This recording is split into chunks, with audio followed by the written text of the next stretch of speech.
자, 이번 이야기는 시청자 열무아빠님께서 찾아오셨습니다. 오늘 열무아빠님께서 해주실 이야기는 어떤 이야기일지 바로 들어보도록 할게요.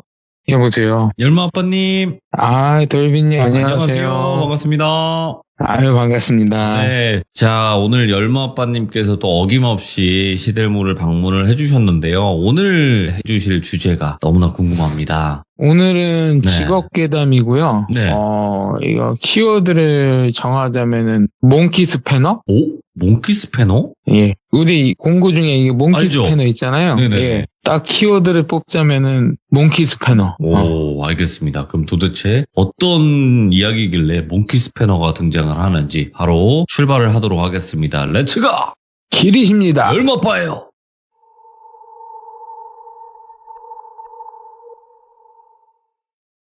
이번 시참 이야기는요, 제가 작년 1년 전에 있었던 일이고요. 지역은 특정되면 안 돼서 지역은 알려드리지 못한 점 양해 부탁드립니다. 이번 근무지는 그 공사 현장이 꽤 컸고요. 유동인구도 뭐 하루에 적어도 10,000명 이상, 그리고 차량들도 수천 대가 왔다 갔다 하는 아주 큰 현장이었는데요.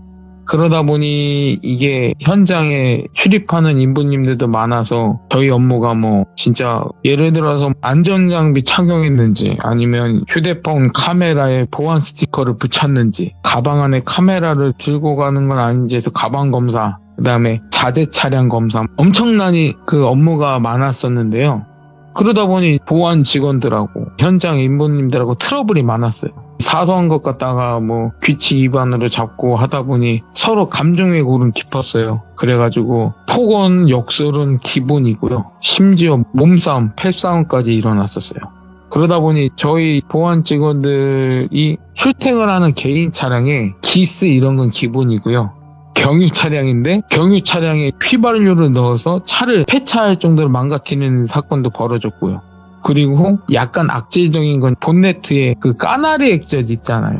알죠. 냄새 지독하잖아요. 그거를 들이부은 거예요. 이 엄청난 보복 아닌 보복이 일어나다 보니 보안 직원들도 이렇게 당하다 보니 선을 넘는 이 보복으로 인해 더욱더 사소한 걸로 현장 인부들을 잡기 시작했어요. 예를 들어서 뭐 안전모를 현장 안에 두고 왔다. 들어가야 된다. 우린 안 된다. 너 안전모 착용 안 하지 않았느냐. 못 들어간다. 맞고. 예. 또 사소한 거 그런 거 있잖아요. 보안 스티커는 저희가 붙일 때 그 손에 지문이 묻으면 그게 자국이 남아요. 근데 그걸 갖다가 뭐 보안 스티커 떼냐, 못 들어간다 막 이런 걸로 사소한 걸로 잡고 막 이러다 보니 아주 그냥 난리가 난 거죠. 그러다 보니 그분들은 또 그거를 인해 현장 안에 못 들어가면요 그 하루 일당을 못 받아요. 반나절은 일을 했는데도 그 현장 안으로 다시 복귀를 못하면 그 일당은 날아가는 거예요. 그러다 보니 하루 벌어서 하루 먹고 사는 사람들인데 얼마나 열받겠어요. 이거 무슨 갑질도 아니고 그거를 인해 더욱더 이 전쟁 같은 분위기는 극한으로 치달았고요. 이때 제가 여기에 파견이 된 거예요. 와, 처음은 들어가는데 진짜 그 인부님들이 저를 보는 시선이 거의 이런 왼수 같은 사람으로 보는 시선으로 팔기가 어려워졌고요. 말 한마디 한마디에 뼈가 있고요. 와, 장난 아니었어요. 그러다가 이번 시참 이야기에 시발점이 된 사건이 일어나는데요. 어떤 분이 그때가 여름이었어요. 작년 여름도 많이 더웠잖아요. 그러니까 뭐 현장 안에서 일하고 있는 사람들한테 아이스크림, 짜먹는 아이스크림 제품 말씀 안 드릴게요. 정말 설레는 아이스크림 있잖아요. 그거를 몰래 가방에 넣고 들어가려다가 저희한테 적발이 됐어요. 원래 현장 안으로는 음식물 반입 금지거든요. 밖으로 침패에 나와서 먹어야 되는데 현장이 이런 바쁘고 이러다 보니 나올 수는 없고 또 현장하고 쉼터 거리가 거의 1km 이상이에요. 그러니까 현장 안 하고 이 나오는 거리까지 꽤 길어요. 그러다 보니 왔다 갔다 거릴 수는 없잖아요. 그래서 몰래 가지고 가다가 들켜서 저희가 적발을 했어요. 안 된다. 못 들어간다. 그리고 당신네들도 규정 위반이기 때문에 못 들어간다. 여기서부터 날씨는 덥고 화를 참지 못한 인부님들이 저희를 폭행하는 사건까지 일어났어요. 그로 인해 현장 안전관리자분들하고 저희 팀장님하고 저희 본사 직원들하고 그리고 그 하청업체 인부님들 관리하는 관리소장까지 소환돼서 일이 커졌어요. 그래가지고 그 하청업체 관리소장 소환해서 그 안전관리자들이 와서 그 하청업체 계약을 파기하고 그 하청업체 철수시키고 그 다음에 저희 폭행했던 인부들 있잖아요. 그분들은 영구 출입 정지라고 해서 그 기업이 시행하는 모든 공사 현장 있잖아요. 출입카드를 못 만들어요. 출입을 못 하는 거죠. 그러니까 일자리가 거의 사라지는 거죠. 그런 처분까지 받게 돼서 사소한 일인데 이렇게까지 일을 키우다 보니 이 소문이 이제는 온 현장 안에 돌기 시작하는 거예요. 저희 보안 직원들이 갑질 아닌 갑질을 한다. 뭐 저런 쓰레기들이 이런 소리가 있잖아요. 더 돌기 시작하는 거예요. 그리고 나서 얼마 지나지 않아서부터 야간 근무서는 직원들한테서 이상한 일이 발생을 하는데요. 게이트에 들어가려면 출입카드를 찍고 들어가야 되는데 찍을 때 카드 찍는 소리가 있잖아요. 삐소리. 근데 게이트 안에서 야간 근무를 서고 있는데 카드 찍는 소리가 들리는 거야. 사람이 안 지나가는데 계속 삐 계속. 그리고 어느 날에는 그 현장분들이 그 안전화를 신으세요. 근데 그 안전화를 신고 걸을 때 발자국 소리가 일반 우리가 운동화 신고 걷는 발자국 소리랑 확연하게 달라요. 약간 무겁거든요. 어느 날에는 그 게이트 안에서 사람이 안 지나다니는데 그 안전화 발자국 소리가 다다다다다 막 뛰어다니는 소리 있잖아요. 안전화 신고 뛰어다니는 소리. 그 소리가 들릴 때도 있고, 어느 날에 흡연장, 저희 그 직원들이 쉴 때 흡연장 가서 구름 과자를 태우는데 그 직원들 귀 속에 야! 이 소리가 계속 누군가 부르는 소리, 뒤돌아보면 없고, 그 구름 과자 피우다 보면 계속 야야 소리 들리고, 그리고 그 흡연장 안에 자판기가 있어요. 자판기에 그 동전 넣는 소리 아시죠? 계속 동전 넣는 소리가 들리는 거야. 음료수는 안 나오고 계속 동전 넣는 소리가 계속 들리는 거예요. 이렇다 보니 이런 소문들이 들리다 보니 계속 근무하시던 직원들이 다른 지역으로 가겠다고 파견 신청하고, 그러다 보니 현장 업무가 그 파견 근무 신청한 분들이 신청을 하고 일을 안 나왔어요. 그러다 보니 이제 남아있는 직원들이 그 일까지 떠안게 됐는데, 쉬는 날도 반납하고 48시간 근무는 기본이고요. 저는 76시간까지 근무해봤어요. 안 쉬고. 그러다 보니 점점 힘들어지고, 그리고 나서는 이게 그냥 환청 환각만 들렸었잖아요. 근데 시간이 지나고서는 직원들이 다치는 일까지 생겼어요. 이게 그 현장 안에 자재 창고나 이런 거를 흉차를 도는데 그 철근 구조물이 있었어요. 근데 그게 아무런 이유도 없이 무너졌어요. 어느 직원이 그 철근 무너지면서 그 철근이 머리에 떨어져서 다치는 경우도 있었고, 순찰차 타고 순찰 도는 직원이 운전을 하는데 핸들이 안 움직이더래요. 자기가 좌회전을 해야 되는데 핸들이 안 움직이는 거야. 그대로 전방에는 전봇대에 부딪힌 거예요. 그래서 차가 전복되고 직원은 다치고, 그리고 빈번하게 이제는 현장 안에서 게이트 안에서 사소하게 다치는 일도 많아졌고, 그러다 보니 더 사람들이 빠져나가고 심지어 사직하는 분들도 있었어요. 일 그만두시는 분들도 많았고, 그러다 보니 저는 완전 집에도 못 가고 76시간이 뭡니까? 진짜 거기에서 먹고 자면서 퇴근은 안 하고 계속 먹고 자면서 거기서만 근무했던 거예요. 씻는 것도 그 공사 현장 가서 이빨 닦고 머리 같은 건 감지도 못해요. 그냥 모자 쓰고 댕기고. 그러다 보니 저희가 더 이상 못하겠다 그래가지고 본사에서 신입사원들이 대거 채용을 했는데요. 대거 채용하고 신입사원들이 왔어요. 근데 저희 팀에 신입사원이 왔는데 돌비라고 할게요. 이 돌비 직원이 약간 사이버그 같은 사람이었어요. 표정이 없어. 감정 표현도 없어. 말도 없어. 그냥 묵묵히 일만 하는 거예요. 근데 제일 특이했던 거는요, 제가 그 돌비 직원 등 뒤에 한 여자 연가를 봤거든요. 근데 붙어 있는 건 아니고 한 10m 떨어져서 그냥 돌비만 지켜보더라고요. 근데 그게 일반 연가가 아니고 그 여자 연가 주위에서 검은색 아지랭이, 그 기운이라고 하죠. 제가 봤을 때는 저거 악기인데? 근데 돌비를 괴롭히진 않아요. 제가 돌비랑 같이 근무하면서 지켜봤는데 돌비를 괴롭힌다던가 뭐 다치게 한다던가 이런 것도 없어요. 그냥 지켜봐. 그래서 저는 아니 이게 무슨 다른 목적이 있어서 계속 지켜보는 건가 했어요. 근데 제가 근무를 하다가 돌비한테 연락을 받았어요. 형, 여기 자재 창고에서 CCTV 사람 찍혔거든요. 근데 오늘 철회 작업 없는데 사람이 있어요. 한번 확인해 주세요 했어요. 그래서 제가 알았어 하고 갔어요. 자재 창고로 갔는데 어떤 분이 그 자재 창고에 있는 철근 있잖아요. 철근을 정리를 하고 계시는 거예요. 그래서 저는 뭐지? 철회자가 없다고 했는데 제가 거기로 다가갔어요. 그분한테 다가갔는데 저는 당연히 안전모 쓰고 있고 해서 현장 인부분인 줄 알았어요. 근데 그분한테 다가가는데 자재를 정리하는 줄 알았더니 그게 아니라 철근이에 손을 얹어놓고 몽키 스패너 있잖아요. 그걸 갖다 자기 손을 찍고 있는 거예요. 그래서 나는 이게 뭔 일인가 해서 말리려고 다가갔는데 막 소리 지르면서 뭐 하시는 거냐고 제가 다가갔어요. 그랬더니 나를 딱 쳐다보는데 그 몰골이 머리 한쪽은 뭉개져 있고요. 그리고 입은 귀까지 찢어지면서 웃으면서 계속 저를 쳐다보며 몽키 스패너 자기 손을 찍고 있는 거예요. 그 모습에 정말 뒤도 안 돌아보고 도망을 갔어요. 그래서 제가 돌비한테 무전을 했어요. 야, 지금 이 상황인데 이거 뭐냐 그랬더니 돌비가 갑자기 그러는 거예요. 형 무슨 말 하는 거예요? 그러는 거예요. 야, 뭔 말이긴 네가 무전해서 내가 지금 자재 창고 갔는데 이런 일 있었어? 그랬더니 형 전 무전한 적이 없어요. 만약에 근데 그 보안 직원들께 무전을 하게 되면 전 직원이 다 듣게 되거든요. 다 채널이 연결돼 있어서. 그래서 제가 그 관제센터에 무전을 했어요. 나 지금 이런 무전을 받았는데 그랬더니 무슨 말이냐? 그런 무전한 기록이 없다 그러는 거예요.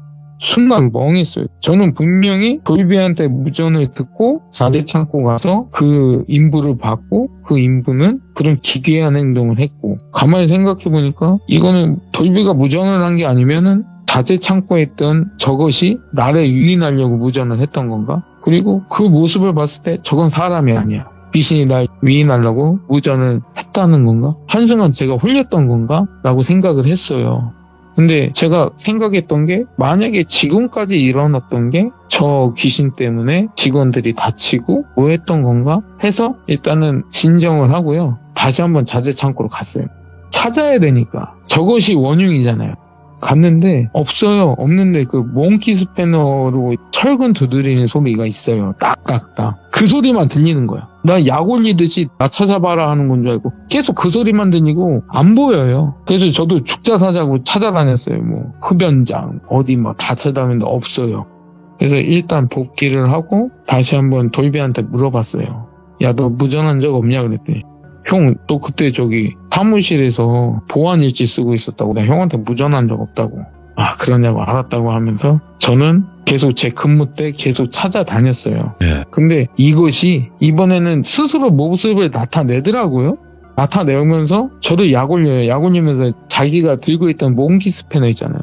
그걸 저한테 던지면서 웃으면서 사라지고 예. 잡을만 하면 사라지고 스패너 던지면서 잡을만 하면 웃으면서 사라지고 열받는 거예요. 아, 이걸 어떡하지 하다가 그날에는 못 잡았어요. 붙잡고 다음 날에도 돌비랑 근무를 하는데 돌비가 갑자기 형 저 잠깐 흡연장은 다녀올게요. 나갔어요. 나갔는데 돌비가 갑자기 무전기로 얘 그쪽으로 이동하겠습니다 라는 무전만 들리는 거예요.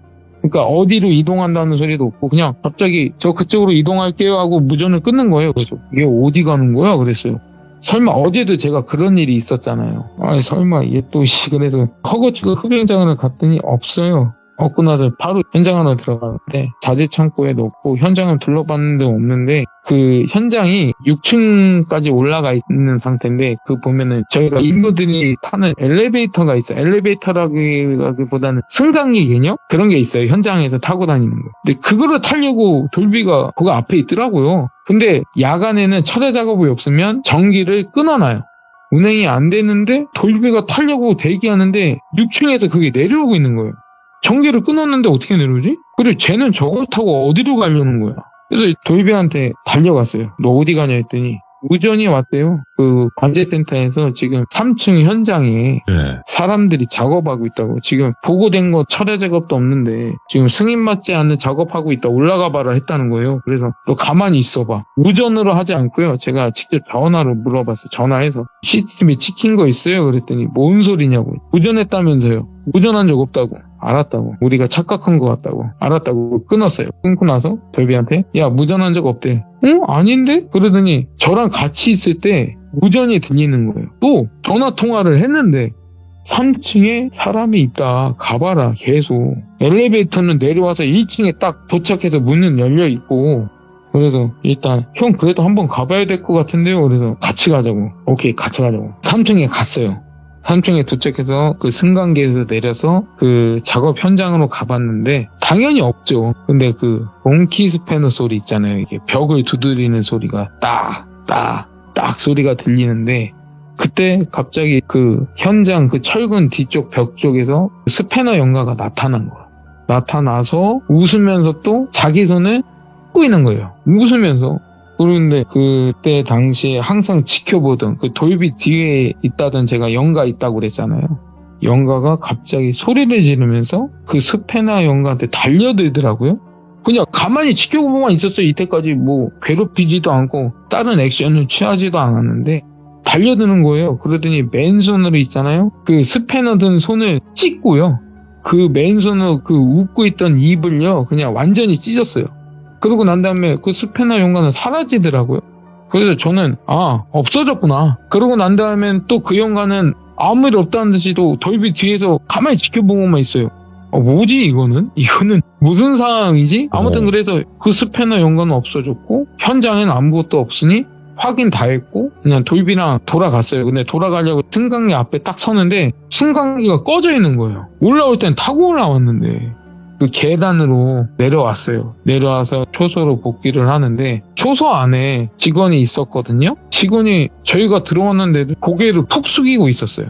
그리고 혼잣말로 막 뭐라고 중얼거리는데 못 알아듣겠어요. 그랬더니 제가 다가갔어요. 우리 복귀했다고 뭐하냐고 딱 그 사람한테 다가가는 순간 그 직원 손에요. 어디서 구했는지 모르겠는데 몽키 스패너가 있는 거예요. 그러더니 웃어요. 저를 딱 보더니 웃어요. 그러더니 그 몽키 스패너로 저한테 달려드는 게 아니라 돌비한테 달려들더라고요. 돌비한테 달려들면서 막 그 몽키 스패너로 돌비를 찌르려고 하는 거예요. 그래서 저는 말렸죠. 제압을 했죠. 근데 힘이 너무 센 거예요. 그러다가 제압을 하다가 그 휘두르는 몽키 스패너에 돌비가 머리를 맞았어요. 이마를 맞고 쓰러졌어요. 피가 나면서. 그래서 저는 더 이상 이 상황을 지켜볼 수는 없잖아요. 근데 쓰러진 돌비한테도 달려들더라고요. 계속 때리려고 몽키 스패너로 웃으면서 눈에 초점은 없고. 그래서 그 직원 멱살 잡고 업어치기로 던져놓고요. 일단은 제압을 한 거죠. 그러고 난 다음에 바로 보고를 했고 응급차가 와서 돌비를 싣고 응급실로 가서 그때 당시에 돌비 이마가 많이 찢어졌어요. 14반을 꼬맸고요. 그리고 뇌진탕 증세도 있어서 그날 바로 입원을 했어요. 이제 그 스패너 휘둘렀던 직원은 그 다음날 아침에 본사로 불려갔어요. 불려가서 조사 아닌 조사를 받았고요. 그 자리에서 권고사직 당했고 바로 본사 간부급이 돌비 병원에 왔어요. 와서 치료비나 이런 거는 본사 차원에서 다 해주고 합의금조로 얼마를 줄 테니 경찰에 신고하지 말고 외부로 발설하지 말아달라. 이 일이 외부로 발설되면 약간 좀 곤란해지죠. 왜냐면 이때까지 저희 직원들이 일하다 다치면서 산재나 이런 처리가 많았어요. 그래서 노동청에서 감사도 나왔었고요. 그것 때문에 곤욕도 치렀고 해서 이 일까지 만약에 외부로 발설이 되면 정말 일이 굉장히 복잡해지거든요. 그래서 치료비는 당연한 거고 합의금으로 꽤 많은 금액을 줬어요. 그래서 돌비는 본사 입장대로 외부에 발설 안 하기로 했고요. 그 자리에 저도 있었잖아요. 저한테도 입다물라고 금일봉 주더라고요. 그래서 알았다고 말 안 하겠다고 하고 나서 또 그 다음날 저는 돌비 병문안 갔어요. 병문안 갔는데 계속 돌비 뒤에 그 여자 연가는 계속 돌비만 지켜보고 있더라고요. 그래서 지켜보고만 있고 저한테 뭐라고 말을 하더라고요. 또 온다고. 계속 저한테 또 온다고 이렇게만 말을 반복하고 있는 거예요. 뭐가 온다는 거야 했더니 이때까지 그 스패너 연가는 저희 직원들을 타겟으로만 이렇게 괴롭혔잖아요. 근데 이 사건 당일에는 돌비가 타겟이 된 거잖아요. 다른 직원이 아니라. 그래서 그 연가가 또 찾아온다는 건가 해서 돌비한테 이 일을 해결하기 위해서는 제가 얘기를 했어요. 너 혹시 귀신 같은 걸 믿냐? 살짝 떠봤어요. 떠봤는데 대뜸 돌비가 말을 하는 거예요. 형, 제 옆에 있어요? 물어보더라고요. 형, 제 옆에 있어요? 그래서 저도 뭔가 홀렸는지 너 뒤에 있어. 그 말을 하는 순간 돌비가 딱 뒤를 돌아보더라고요. 돌아보면서 혼잣말로 말을 하는데 미안하다고. 혼자 가게 해서 미안하다고. 따라가려고 했는데 일이 잘 안 됐다고. 혼자 가기 뭐해서 나 데려가려고 기다리는 거냐. 그럼 차라리 데려가라고. 이러는데 그 여자 연가도 표정도 없었고 그냥 지켜보고만 있었는데 그 말을 하고 난 뒤 갑자기 그 여자가 울더라고요. 대성통곡해요. 뭐지 이 상황은? 이게 딱 지켜보면서 아니 분명히 악기인데 저것도 스패너 연가처럼 악기인데 돌비를 딱히 괴롭히는 건 없었고 심지어 돌비를 지켜주기까지 했었어요. 근데 저 여자가 품어내는 기운은 악기란 말이죠. 야 이거 참 혼란스럽더라고요. 야, 그러네. 일단은 또 온다고 이 말을 했기 때문에 일단 돌비가 더 다칠까봐 돌비한테 얘기를 했어요. 우리 집안이 좀 이렇고 우리 아버지께서 무속인이시라고 일단 우리 본가로 가서 아버지의 도움 좀 받자고 했는데 바로 그날 돌비가 퇴원을 하더라고요. 퇴원하고 바로 본가로 갔어요. 본가로 가서 이때까지 있었던 일 말씀드리고 그 스패너든 연가가 또 찾아온다고 했으니 막아달라 더 안 다치게 했는데 그 말은 듣지도 않으시고요. 아버지가 돌비 뒤에 있는 연가를 보더라고요. 그러면서 우세요. 아버지가 우시는 거예요. 뭐지? 했어요. 왜 갑자기? 근데 가끔 아버지도 이런 일을 하시다 보면 그 연가들의 직위를 받으세요. 그러다 보니 아버지가 갑자기 감정이 격해지셔서 우시는 거예요. 그거를 보고 있던 돌비가 얘기를 하더라고요. 이 뒤에 있는 애는 여동생인데 돌비랑 여동생이 어렸을 때 부모님이 교통사고로 일찍 돌아가셨대요. 그리고 그다음에 17살 때 돌비랑 여동생은 친척집을 전전하다가 돌비가 성인 되고 나서 돌비랑 여동생이랑 고시원에서 살기 시작한 거예요. 둘이서. 그러다가 돌비가 정수기 회사에서 물 배달을 했었대요. 처음에는. 기술도 없고 해서 하다가 여동생을 항상 차에 태우고 배달을 했대요.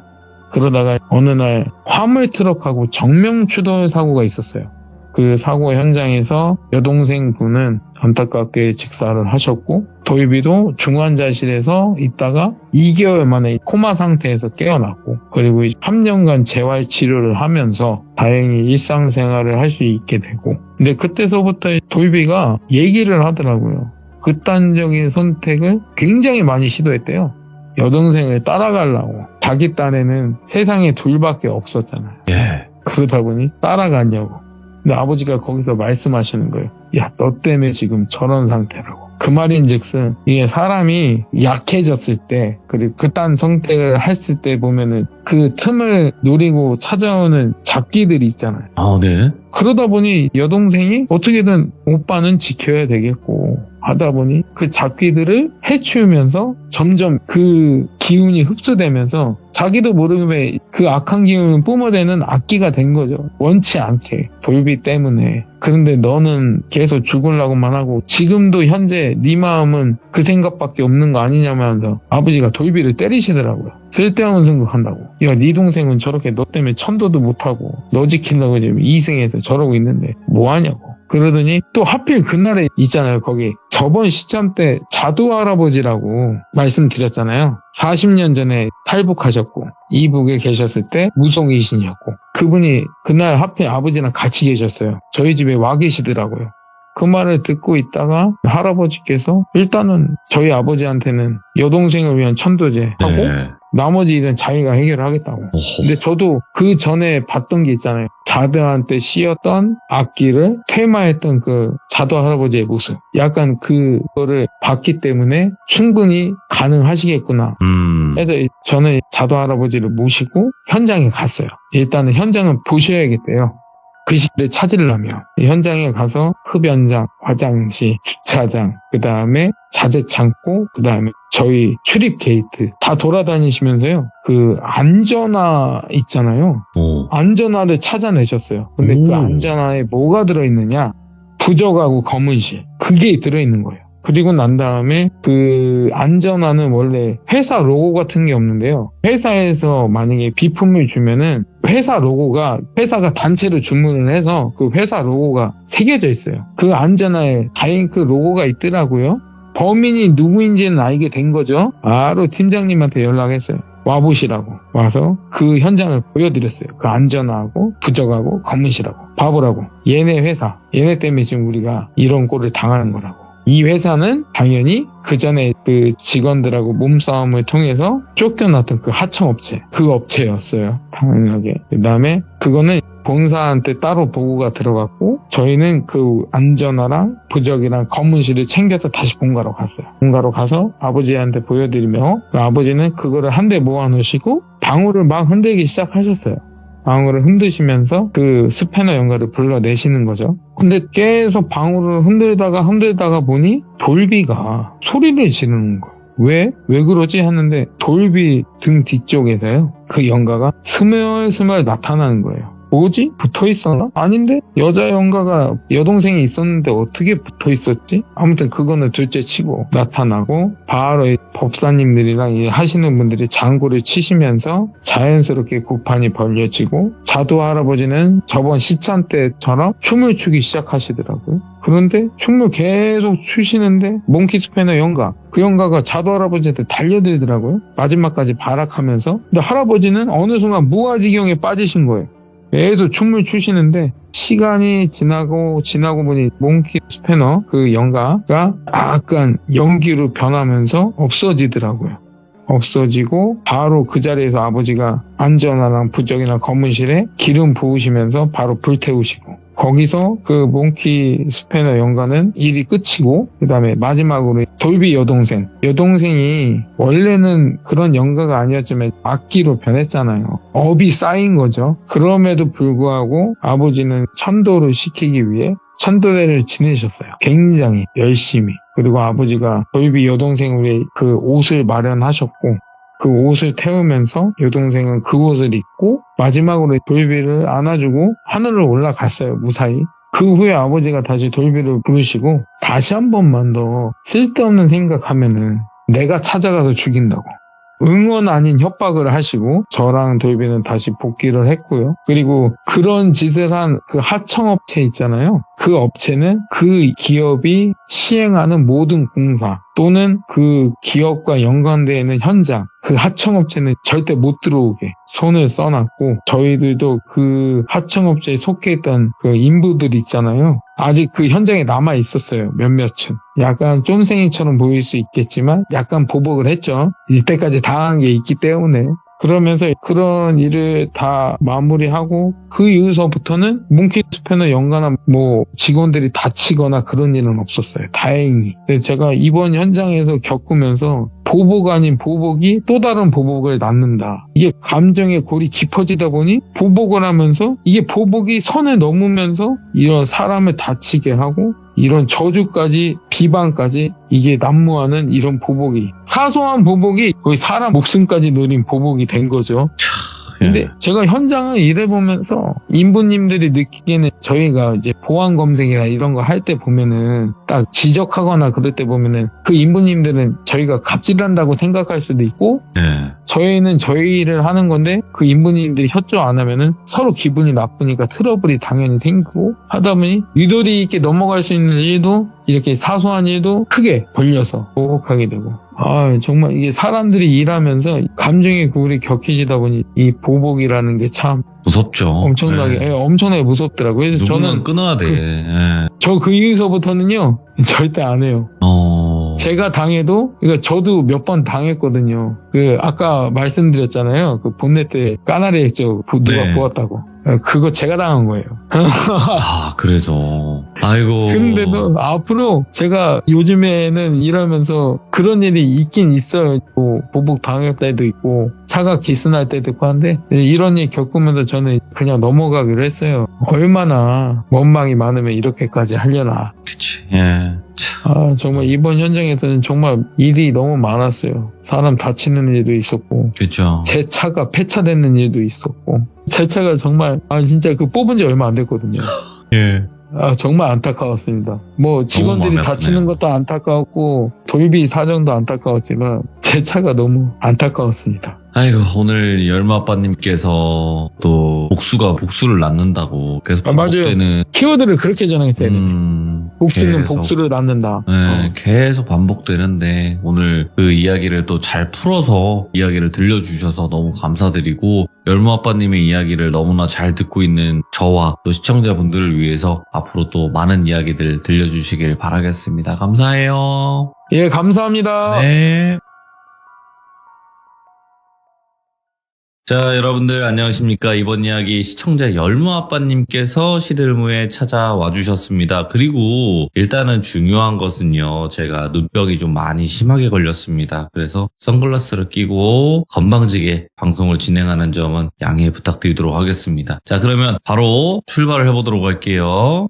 여보세요. 열무아빠님, 돌비님. 저 눈병 걸렸어요. 요즘에 건강관리를 어떻게 하시는 겁니까? 이 보약이라도 사드려야 되나, 이거? 저 그래서 오늘부터 철저하게 관리 중입니다. 네. 제발 건강하시길 바라겠습니다. 아유, 진짜. 감사합니다, 열무아빠님. 자, 오늘 열무아빠님께서 이렇게 찾아와 주셨는데, 오늘 해주실 이야기가 있을 것 같은데, 주제가 따로 있을까 궁금하긴 합니다. 오늘의 키워드는 김장독. 김장독. 네. 오, 알겠습니다. 자, 그러면 김장독에 도대체 무슨 일이 있었는지 바로 출발을 해보도록 하겠습니다. 렛츠고! 길이십니다. 열무아빠요!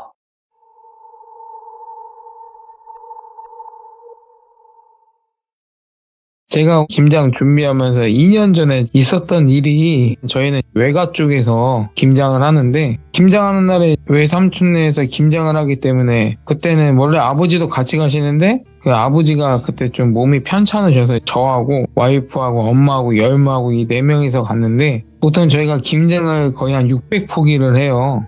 와, 그때 진짜 제가 운동을 했지만 차라리 운동하는 게 더 쉬울 정도로 그 600포기 막 소금에 절이고 다시 씻고 옮기고 하는데, 김장 끝나고 나서는 외삼촌이 그 항아리에 김장독을 묻으세요, 항상. 그래서 김장독을 묻으려고 하는데 동네 그 이장님께서 오셔갖고 자기네 고추밭 뒤쪽에 산이 있는데 그 산 속에 보면 거기 나무들이 많아서 김장독 눕기가 좋을 거라고 하셔서 이장님이랑 같이 갔어요. 그 고추밭으로 가서 경운기 세워놓고 외삼촌이랑 저랑 김장독을 거기 산 쪽으로 옮긴 다음에 이장님이 정해주신 데에 대해서 땅을 파기 시작을 했어요. 묻으려면 좀 땅을 깊게 파야 되거든요. 그래서 딱 땅을 파고 있는데 이 삽에 뭐가 딱 걸리는 거예요.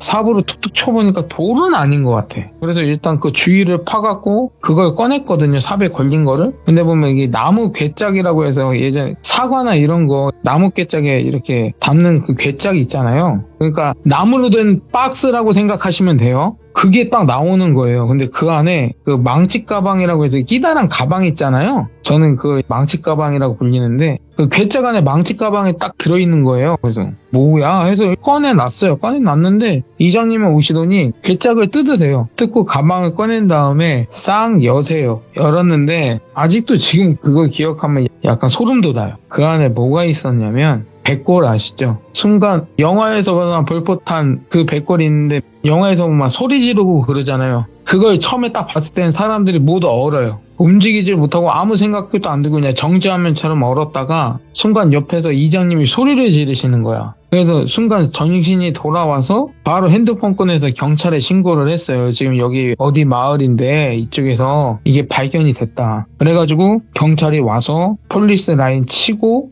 주위에 또 다른 게 없는지 수색을 하고 저하고 이장님하고 외삼촌 경찰들 오셔서 저희한테 진술을 받으시더라고요. 저희가 처음부터 어떻게 했고 어떻게 발견하기까지 여기엔 어떻게 왔는지 뭐 때문에 왔는지. 그러고 나서 구급차나 이런 게 와서 백골화된 가방을 들고 가시더라고요.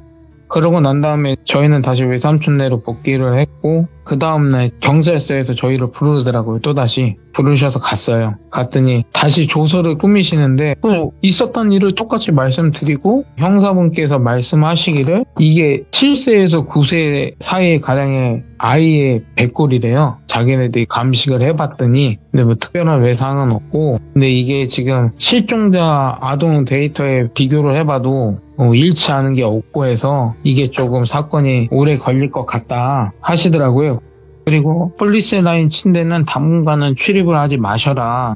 아직 수사 중이니까. 그래서 알았다고 하고 다시 집에 돌아왔는데 외삼촌의 그 마을은 약간 공포에 휩싸인 분위기 있잖아요. 자신들이 사는 마을에 그런 게 발견이 됐으니 엄청 공포스러워 하시는데 대부분 평균 연령대가 거의 70세 이상이시라 그러고는 그냥 넘어갔어요. 어르신들만 사시니까. 그날부터 그 마을에서는 약간 이상한 일이 발생됐다고 하시더라고요, 외삼촌께서.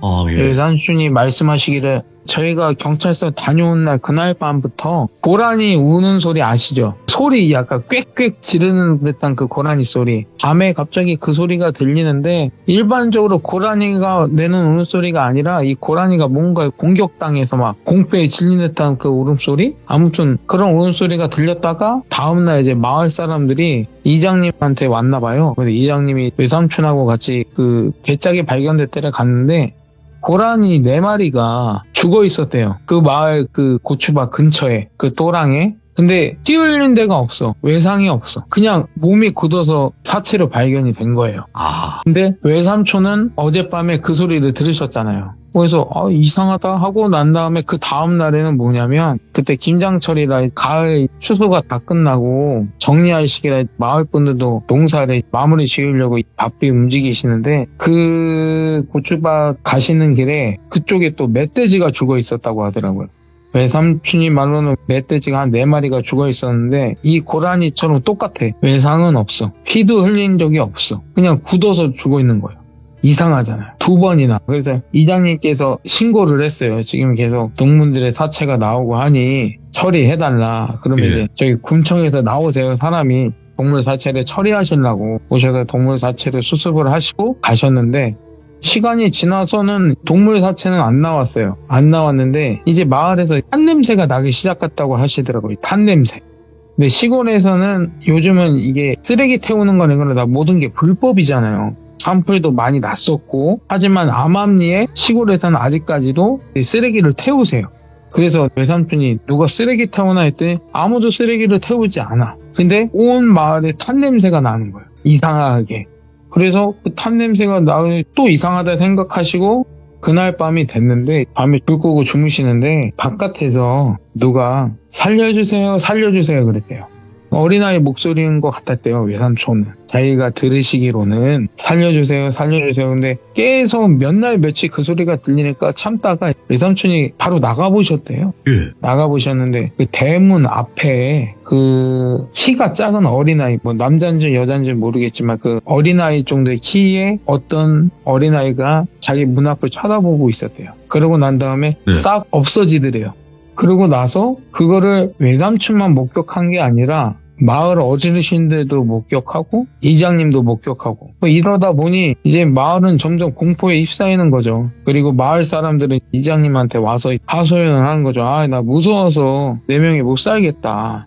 어떻게 해결해야 되지 않겠냐. 아니 동물들이 죽어나가질 않나. 밤에 헛것이 보이질 않나. 저번에 그 일 때문에 그러는 거 아니냐. 그러면서 이장님한테도 하는 말이 너희들은 왜 그걸 건드려갖고 이 지경을 만드냐. 대역죄인이 된 거죠. 저희 외삼촌도 대역죄인이 된 거예요. 긴장떡을 묻으려고 했던 사람이 외삼촌이랑 이장님이랑 거기도 저도 있었지만 아무튼 이 2분이 마을 사람들이 막 어르신들도 살고 계시니까 걱정되는 마음에 저희 본가에 찾아오셨어요.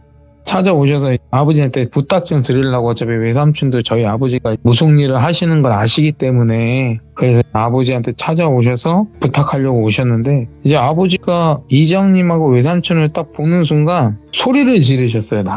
나가라고 하신 다음에 이장님하고 외삼촌은 쫓겨나셨죠. 바로 쫓겨나셨어요. 그러고 난 다음에 얼마 지나 아버지가 무복으로 갈아입고 나오시더라고요. 그래서 나는 왜 무복을 갈아입으셨지 했는데 아버지가 이장님하고 외삼촌하고 금줄을 묶은 다음에 그 앞에서 부적을 계속 태우시더라고요. 부적을 태우세요. 그런 다음에 그 묶은 채로 이장님하고 외삼촌을 집에 들이시고 바로 그 금줄을 풀은 다음에 태우시더라고요. 그리고 이장님하고 외삼촌을 집 안으로 들이신 다음에 말씀하시기를 지금 당신네 뒤쪽에 머리는 고라니하고 멧돼지하고 합쳐놓은 거고 몸통은 멧돼지고 이렇게 합쳐진 이상한 영가가 있었다. 근데 그게 당신네한테 붙어서 왔다. 그래서 순간 아버지가 이게 무슨 일이냐 그랬더니 지금까지 있었던 일을 외삼촌이 말씀을 하시는 거예요. 뭐 사체가 이렇게 많이 나왔고 뭐 어린 영가도 많이 마을 분들이 다 목격을 해서 불안해하시고 그리고 탄 냄새도 나기 시작했다. 아버지가 일단 알았다 그럼 같이 가보자 했어요. 그래서 제가 아버지 모시고 외삼촌네로 갔죠. 근데 외삼촌네 마을 입구에 딱 도착을 했는데 그날 분명히 날씨가 맑았거든요. 근데 도착했는데 그 마을 입구 앞에 마을로 들어가려고 하는데 안개가 진짜 거짓말처럼 그 시간대도 막 그렇게 늦지도 않았어요. 저녁도 아니었어요. 안개가 그렇게 끼는 거예요. 순간 뭐지 했어요. 아니, 분명히 이쪽에 올 때는 날씨가 햇빛 쬐고 좋았는데 마을에 도착하자마자 안개가 끼기 시작하는 거야. 순간 아버지가 차에서 내리셔갖고 그걸 보시고는 이장님한테 내가 내일 다시 올 테니까 마을의 어르신들하고 마을 사람들 다 데리고 우리 마을로 와라. 그러고 나시고는 아버지하고 저하고는 집으로 돌아왔어요. 집으로 돌아와서 아버지는 시장을 한번 같이 가자고 뭐 때문인지 모르겠는데 그래서 아버지 모시고 시장을 갔는데 아버지가 닭을 3마리 사시더라고요. 닭을 사셔갖고 집으로 돌아왔어요. 근데 아버지가 그 집 뒤편에 가셔서 닭을 직접 잡으시더라고요. 그런 다음에 이 대야에 닭피 있잖아요. 그거를 받아갖고 오시는데 이거를 뭐에다 쓰시려나 했더니 정말 큰 하얀 천 있잖아요. 하얀 천에 직접 부적을 쓰시고 계시는 거예요. 엄청 크게. 그러고는 그거를 고이 접어 놓으시고 그리고 아버지 신장칼에도 닭피로 뭘 새겨 넣으시더라고요. 그러고 난 다음에 전화를 막 돌리세요. 전화를 돌리시고 그날 저녁 한 7시쯤에 제가 기억하기로 저녁 먹을 때쯤에 그 아버지가 알고 지내시는 그 무당분들이 계셨어요. 근데 만신분들이 무려 6명이 오셨어요. 그 제자분들이랑 저희 집에 오셔서 그날 밤에 기도터에 가서 밤새 기도하시고 아침에 오셨어요. 아침에 오셔서 제가 전화를 외삼촌께 들렸어요. 외삼촌 지금 빨리 마을분들 모시고 오시라고. 그래서 외삼촌하고 이장님이 마을 어르신들하고 마을분들하고 저희 본가마을에 있는 경로당 있잖아요. 그쪽으로 다 모셨어요. 모시고는 만신분들이나 아버지가 그 마을분들 일일이 가서 부적을 하나씩 쥐어주시고 그리고 신장칼로 그 이상한 제 눈에도 뭐가 보였어요. 그러니까 마을분들 하나하나에 약간 검은색 기운이라고 해야 되나? 뭐라고 해야 되지? 아무튼 그 기운들이 진짜 한 명도 빠짐없이 몸에 붙어있는 거야. 예. 그 만신분들하고 아버지가 일일이 가서 그걸 쳐내고 그 다음에 이 경로당 안으로 다 들어가시게 한 다음에 경로당 밖에 뭘 막 하시더라고요. 그리고 우리가 돌아올 때까지는 경로당에서 나오지 마라. 그리고 이장님하고 외삼촌께 경고를 드렸어요. 우리가 가고 나서 시간이 지나서 마을 분들 중에 누군가 이상한 행동하는 분이 있을 거다. 그런 분이 나오면 그냥 힘으로라도 제지를 해라. 곧 끝날 거니까. 그래서 저는 아버지를 모시고 만신분들도 차에 타시고 마을로 갔어요. 근데 그때처럼 또 안개가 끼는 거예요. 분명히 날씨는 좋았는데. 그리고 그때는 거의 아침이었어요. 아, 이건 또 뭐지? 이번에도 돌아가네 했더니 만신 6분이 내리시더라고요. 그리고 저희 보고는 오지 말래요. 그러고는 그 안개를 뚫고 그냥 터벅터벅 가세요. 그냥 가는데 얼마 지나지 않아 그 동물 괴성 소리 있잖아요. 아무튼 이게 동물 소리였는데 약간 괴성이었어요. 막 들리는 거예요. 그러고 난 다음에 안개가 거치더라고요. 거치고 나서 만신분들이 오시고는 이제 저한테 그 괴짜 발견된데 저보고 안내하래요. 저는 알잖아요, 그 위치를. 그래서 모두 모시고 갔어요. 가는데 가면 갈수록 외삼촌께서 말씀하셨던 그 탄 냄새 있잖아요. 저한테도 냄새가 나기 시작하는 거예요. 점점 그곳에 가까워지면 가까워질수록 탄 냄새가 콧구멍으로 들어오는데 계속 토악질을 했어요. 저는 가다 서고 하면서 진짜 거의 도착할 때까지 진짜 수도 없이 토악질을 한 것 같아요. 막 그 정도로 냄새가 심했어요. 진짜 이게 뭔 탄 냄새인지는 모르겠는데 약간 진짜 이상한 냄새예요. 고무 탄 냄새 이런 냄새는 아니었고 약간 진짜 심한 탄 냄새였는데 아무튼 거기에 부랴부랴 어떻게든 도착을 했어요. 어렵게 저는. 그래서 저보고는 일단 뒤로 빠져 있으라 하시더라고요. 전 뒤에서 주저앉았어요. 토악질을 하다 보니까 짐 빠져갖고 그냥 맨바닥에 주저앉고 만신분들이 그 괴짜 그 파는 구덩이는 그대로 있었거든요. 메우질 않았더라고요. 경찰 측에서. 아무튼 그 폴리스 라인을 넘어서 그 6분이 들어가시는데 그 괴짜 발견됐던 구덩이 주위에 둘러서시더라고요. 그랬는데 거기서부터 만신분들께서 뭘 하시는데 순간 외삼촌이 받아던 그 어린아이 같은 영혼? 근데 제가 딱 봤을 때는 한 7살 정도의 남자아이였어요. 그냥 평범한 티셔츠와 실버 바지. 예. 이분은 어린아이 영가가 딱 나타났는데 나타나자마자 아버지가 다가가시더라고요. 다가가서 말을 거셨어요. 이 할아버지들하고 같이 가면 좋은 데로 올려보내 줄 테니까 가자고 맨 처음에는 설득을 하시더라고요. 근데 이 아이가 대답은 안 하고 웃어요. 근데 웃는데 모습이 점점 바뀌어요. 이 어린아이가. 아, 네. 변하더라고. 근데 그 변한 게 뭐냐면 그 저희 집에 왔을 때 그 외삼촌하고 이장님 뒤에 붙어있던 그 기괴한 모습에 동물 연가로 변하더라고요. 그러면서 막 만신분들 물러 뜯으려고 달려들려고 하기도 하고 하악질도 하고 하는데 그냥 만신분들은 당황하지 않고 계속 몰아붙이시더라고요. 몰아붙이시면서 순간 저 마을 뒤쪽에 있는 산에서 동물 괴성 소리가 막 들리는데 그 산 쪽에 시골 마을에 보면 들개들이 많아요. 들개들이 막 만신분들한테 달려드는 거예요. 근데 아버지가 그걸 예상하셨나 봐. 뒤에 엽사분들이라고 해서 그 나라에서 활약한 사냥꾼 분들을 엽사라고 하시잖아요. 그 엽사분들이 엽총을 쏘시면서 막 다가오시는 거야. 근데 보통 이 들개들이나 동물들은 이게 총소리 들으면 달아나잖아요. 안 달아나. 계속 덮치려고 계속 다가오는 거예요, 만신분들께. 어쩔 수 없어서 그 엽사분들이 안타깝게 들개들을 쐈죠. 일단은 만신분들은 지켜야 하니까. 근데 그 들개들을 나중에 제가 봤는데요. 이상해. 보통 강아지가 무지개 다리를 건너고 나면은 그 눈동자가 흰자만 나올 순 없잖아요. 네. 흰자만 있다고 생각하시면 돼요, 눈이.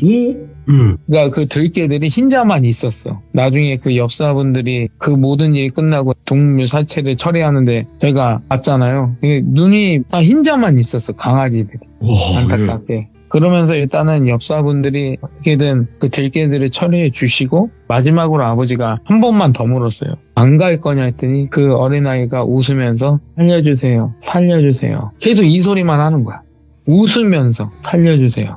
그런데 도저히 안 되겠다고 판단을 하셨는지 어제 집에서 아버지가 직접 닭을 잡으시고 그 부적을 쓰셨다고 하셨잖아요. 하얀 천에. 그거를 꺼내들면서 그 괴짝 구더기 안에 그 부적을 넣으시더라고요. 넣으시면서 어쩔 수 없다고 내가 너 좋은 데로 보내주려고 했는데 네가 여기서 계속 있으면 사람들이 다칠 거고 죽을 거고 이 마을도 이 산도 다 버릴 거라고 일단 마지막으로 한 번만 더 묻겠다고 같이 가자고 했더니 그 어린아이가 걔도 그냥 웃으면서 살려달라고만 하는 거예요. 안 되겠다 해서 만신분들하고 그 부적 안에 봉인을 하려고 본격적으로 구판을 벌이시는데 계속 이 어린아이가 그 기괴한 동물 연가 모습으로 바뀌었다가 어린아이 연가로 바뀌었다가 이거 계속 무슨 변신하는 것도 아니고 왔다 갔다 하다가 시간이 얼마 지나지 않아서 그 모습이 옅어지더라고요. 연가의 모습이. 아 이거 소멸되는 거 아닌가 했더니 나중에는 완전히 사라졌어요. 그 모습이. 그 사라진 게 아니라 지금 만신분들도 다 계시지만 소멸을 못 시킨대요. 그 기운이 너무 강해서 봉인만 가능하다. 소멸은 절대 안 된다 하시더라고요.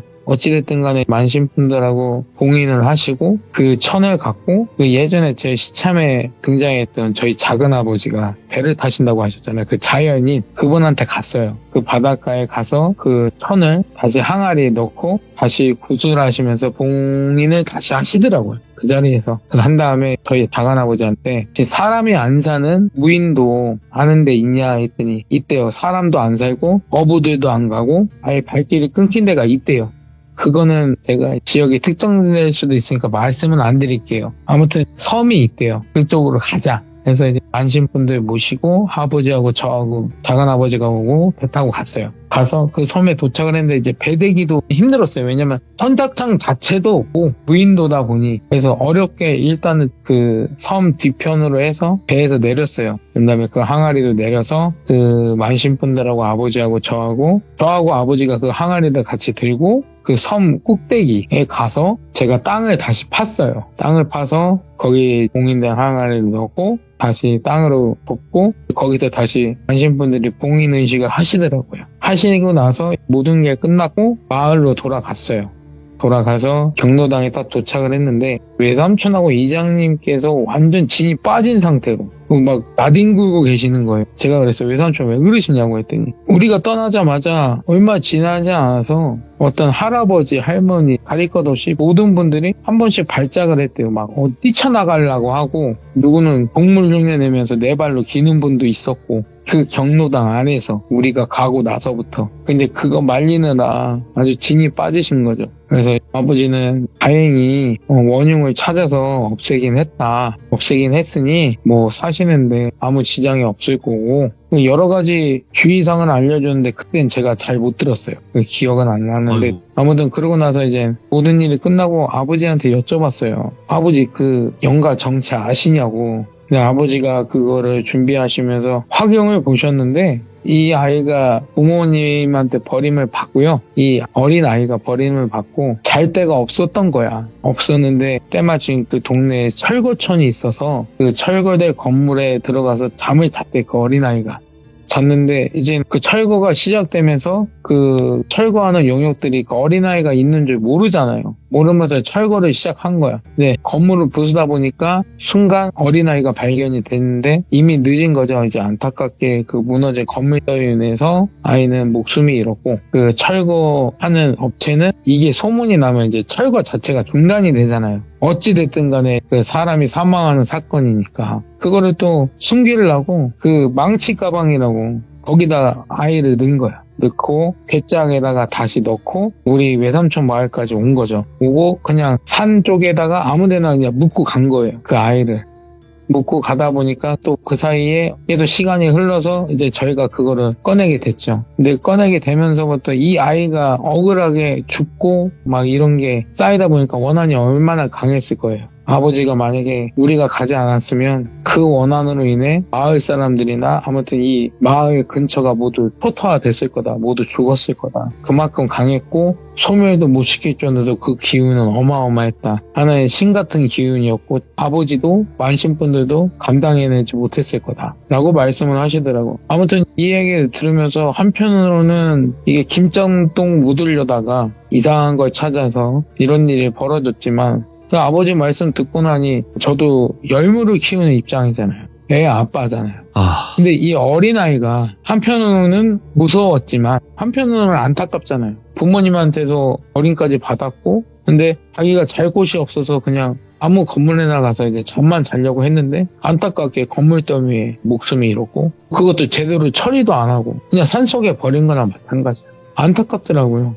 아버지 그러면 뭐 위령비라도 이렇게 세워놓고 달래주면 안 되냐. 예. 아니면 아버지가 그거를 봉해놓은 걸 갖고 와서 우리 선산에다가 두고 원한이 풀릴 때까지 그 기운 누르면 되는 거 아니냐고 내가 말씀을 드렸어요. 너무 안타까우니까 아니 왜 그걸 무인도까지 가서 사람이 없는 데까지 가서 그것을 묻고 오냐 내가 따졌어요 아버지한테. 근데 아버지가 하시는 말씀이 안 된대요. 이거는 악신도 아니고 그냥 거의 악 덩어리라고. 이 어린아이가 가지고 있는 게 어마어마하다고. 저희 집안에서 모시는 신령님이나 아니면 만신께서 모시는 만신께서도 그 기운을 감당하지 못한다. 간신히 봉인한 거지. 만약에 아버지 혼자서 가셨으면은 아버지가 감겨서 큰일 나셨을 거래요. 그래서 아싸리 그냥 사람이 없는데 이 어린아이가 봉인이 나중에라도 풀리더라도 해코지 못하는데 이런 데에다 봉인하는 게 낫다고 그렇게 하셨다고 하더라고요. 오늘도 이제 아버지한테 여쭤봤어요. 그냥 퉁명스럽게. 아버지 2년 전에 이런 일이 있었는데 그 아이 기운이 조금은 풀리지 않았을까요? 여쭤봤어요. 그랬더니 아직까지는 아니래요. 이거는 뭐 1, 2년 갖고는 안 되는 거고 그게 얼마나 걸릴진 모르겠지만 아직은 아니래요. 이제 그만큼 강했다. 하지만 저는 한 사람의 애 아빠로서 한 사람의 어른으로서 약간 안타깝지 않았나. 이런 사건이었습니다. 진짜 안타까운 생각이 안 들 수가 없잖아요. 예. 근데 좀 하루빨리 그 안 좋은 마음이 좀 풀려서 그냥 좀 좋은 곳으로 더 갔으면 좋겠다라는 생각이 드는데. 예, 저도 그렇게 생각해요. 어차피 이 아이가 발견되고 나서 뭐 사람들을 해코지한 것도 아니고 네네. 그렇다 보니 뭐 그렇게 업이 많을 것 같지는 않고 그냥 이 아이가 자기가 품었던 환을 조금만 풀면은 좋은 데로 갈 수 있을 텐데 네. 라는 생각이 들더라고요. 그러니까 이게 그건 것 같아요. 사실 귀신이라는 존재가 한 덩어리, 뭔가 미련 덩어리잖아요. 그쵸. 그거를 내려놓는 순간 성불할 수 있는 거고. 그쵸. 근데 그게 잘 안 되니까. 맞아요. 그래서 어떤 분들이 얘기하시기로는 귀신은 무서운 존재이기보다는 불쌍한 존재다라고 얘기를 했던 부분이 그 부분이지 않을까라는 생각이 들어요. 저도 2년 전에 이 일 겪으면서 그런 생각이 들더라고요. 사람을 해코지하는 귀신들은 많지만 네. 그 이면에 보면은 그 영가들이 갖고 있던 원한이나 그런 감정들이 얼마나 될지는 저희는 짐작도 못하니까. 네, 맞죠. 아이고, 오늘 열무아빠님 너무너무 이야기 잘 들려주셔서 감사드리고 언제나 건강하셔야 됩니다. 예, 돌비는 건강하세요. 네, 건강하게 만나요. 예. 자, 오늘 열무아빠님께서 들려주신 이야기도 섬뜩한 부분이 분명히 있었지만 거기에서의 오는 또 안타까움도 분명히 묻어 있었거든요. 그래서 오늘 들려주신 이야기도 너무나 듣기 힘든 이야기였고 잘 들었습니다. 그리고 우리 귀족님들께서도 이런 비슷한 일 아니면 더 심한 경우도 있었으면 언제든지 제보 부탁드리도록 하겠습니다. 감사합니다.